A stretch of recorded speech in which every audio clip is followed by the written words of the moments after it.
I think it's the kind of event that replays itself throughout history when cultures come under stress, when societies come under stress, these kinds of things happen. People start looking around for essentially human sacrifices. They start looking around for somebody they can blame.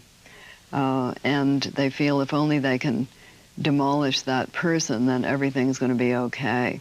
It's of course never true, but there are these periods in history.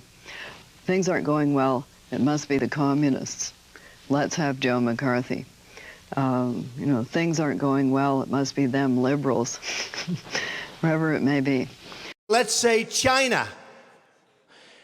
China. China. China. China. China. China. China. China. China. China. You go over to China. China. China. China. China. China. China. China. China. China. China. You take China. China. China.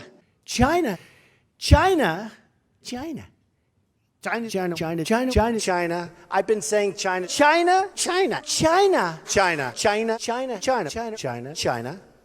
China. China. China. China. Well, what The Handmaid's Tale illustrates so vividly is that society can give up its ideals, its freedom, its values in almost frighteningly normal ways. In an almost frighteningly rapid way. Conditions change, there's too much turmoil or fear of some kind than people can handle, and that's the point at which they will trade their liberties for somebody who comes along and says, I'm a strong leader, I'll take care of it. The trains will run on time. I am officially running for President of the United States, and we are going to make our country great again. Bring back so much money and make our country so rich and great again. And I'm the only one that can do that. This country right now owes $19 trillion, and they need somebody like me to straighten out that mess. The greatest jobs president that God ever created. Would you rather negotiate with Trump or Bush?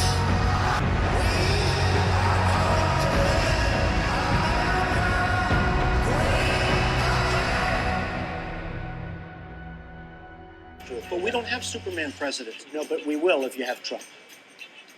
You watch. If you wanted to take over the United States government today and set up your government, how would you do it? Well, that is more or less how, and The Handmaid's Tale is the answer to the question, if you were going to change the United States from a democracy into a totalitarianism, how would you go about doing it? Well, you wouldn't say, let's all be communists. You wouldn't get any takers for that. You might say a rather twisted sort of thing that would say, in order to preserve our freedoms, we have to give them up for now. You might say something like that, which is kind of, I think, what's been floating in the breeze this last little while. In order to preserve freedom, we have to demolish freedom. Something like that. In one of his first acts as commander-in-chief, President Obama signed an executive order banning enhanced interrogation techniques in fighting terror. As president, would you bring back waterboarding? You know, what we do in order to get the information that we need is our business. And I wouldn't necessarily be broadcasting to everybody what we're going to do. You know,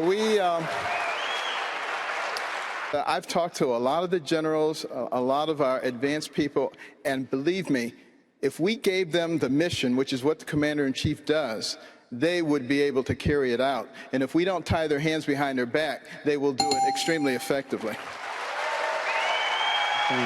I keep in my notebook something you said once. You wrote, what is needed for a really good tyranny is an unquestionable idea or authority. But you don't imagine that could happen here. Want to bet? Want to lay some bets as to that? I would never bet against Margaret Atwood. You'd have to have quite a lot of uproar first. But it's amazing how quickly people rolled over for the Patriot Act. You know, they were scared enough so that they just said, oh, okay, if that's how we solve it, fine. Just don't tell me. You know, I don't want to know, don't tell me. You know, what we do in order to get the information that we need is our business. And I wouldn't necessarily be broadcasting to everybody what we're going to do. You know,